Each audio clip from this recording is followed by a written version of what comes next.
In today's video, we're gonna be talking about 10 things that Persians do.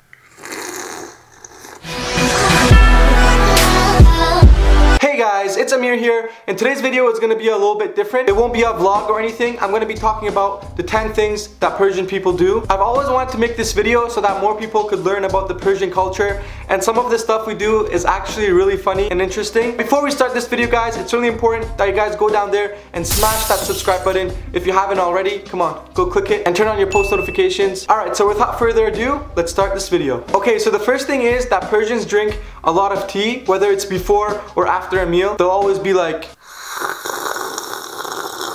but yeah, seriously, like sometimes we're at a mehmuni, and a mehmuni is like a Persian gathering or a party, and they always bring like 3 or 4 rounds of tea, and I'm just sitting there wondering how much tea do they have in their kitchen. Like sometimes I actually wonder if their stock of tea is more than Tim Hortons and Starbucks. In fact, I can guarantee you that if I go downstairs right now, there's gonna be at least 2 cups of tea on the table. This happens to me every time I go downstairs because my mom is always drinking tea and she just leaves the cup over there. She's probably gonna get mad at me, but let's go and see if there actually is. See, there's 1 cup here, and that's some nabat, which is what you have with the tea. It's just really sweet.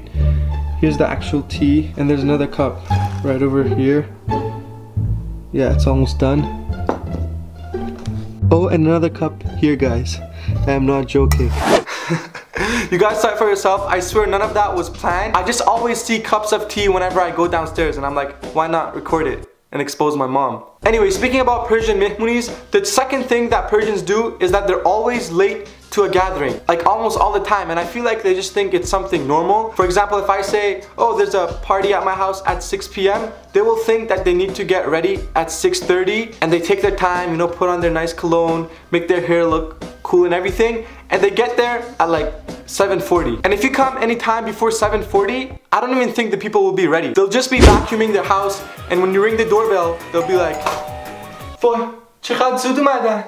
Alright, so the third thing that Persians do is actually leaving late. So from the time that they say their goodbyes and walk towards the door, they will spend at least another 2 hours saying goodbye and concluding all their talks before they actually leave the house. And this happens at every mehmuni. The guests are just sitting there, and then they say, okay, I think that we should leave now. And then everybody gets up, they walk towards the door, and then start a whole new conversation there. And I'm just sitting there waiting, and waiting. Sometimes I feel like the conversation they had at the door is even longer than the conversation they had during the actual mehmuni.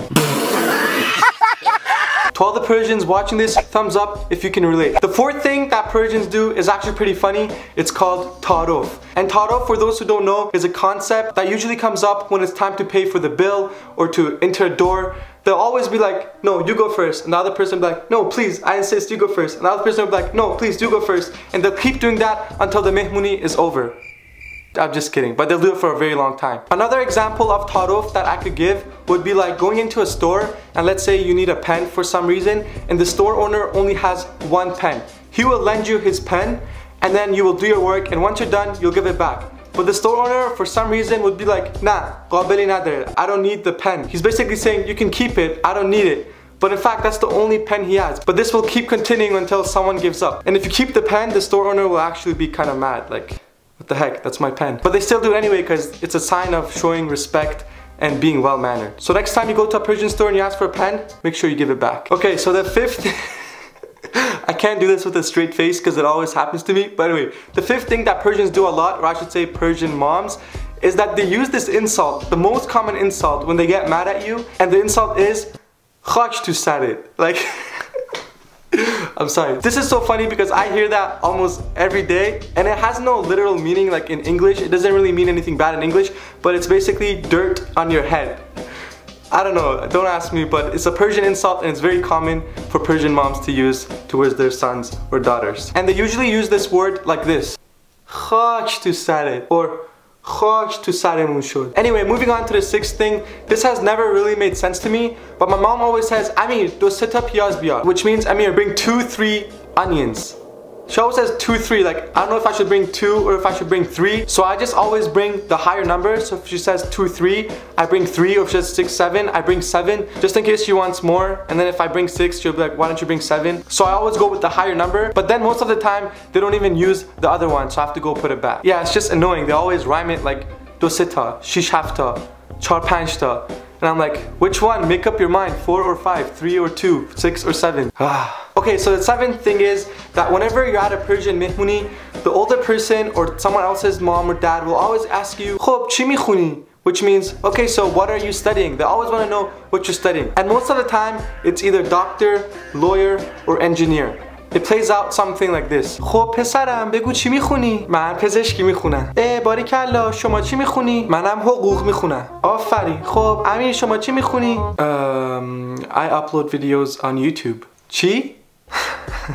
This never ends off well for me because then I have to spend an hour explaining that it's actually possible to make money off YouTube, even though I don't make that much. All around me are familiar.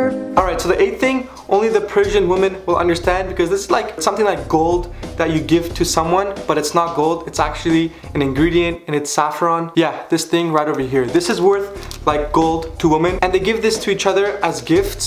So whenever like you go to a Persian mehmuni and a guest comes in, they'll be like, "Oh, I got this for you." And the other person will be like so excited. They're like, "Oh my god, saffron." Like, and they come in weights, so I think this is like 2 grams, and depending on how many weights it is, the more it's worth, like gold. And we use this almost in everything, in ice cream, in rice, in food, and it actually makes it taste much better, which is why people give it to each other as gifts. But like in America and here in Canada, people usually don't give ingredients or spices as gifts. They give like a t-shirt or clothes or something else. But yeah, that's the Persian life. Anyway, moving on to the 9th thing. This I don't even really have to explain. I'll just show you a picture. Yeah, that basically sums it up. We have all the shampoos lined up by our tub, and like half of them are empty bottles, so they don't even have any shampoo on it. I don't know why we do that. I guess it's just like a habit. But yeah, thumbs up if you guys do that as well. Oh, and we also have this other thing called aftabe, which is what you use to wash your private parts after you use the washroom. Almost every Persian person's house I've been to has had one of those, and yeah, I just feel it's kind of different and cool. Okay, so the 10th and final thing that Persians do, and I've seen other people do this, but from my experience, I've only done this with Persians, is that they try to fit as much people as they can into one car. Even if the car only has 5 seats, 10 people are guaranteed to fit in that car. And I've had to go through this when I was a kid living in Iran. We literally drove to a different city, and literally we were sitting on each other's laps, and you have to duck your neck so it doesn't hit the roof.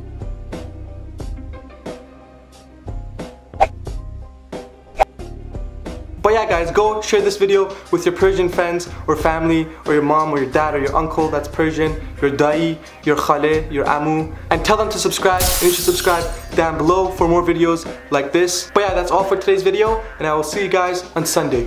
Peace!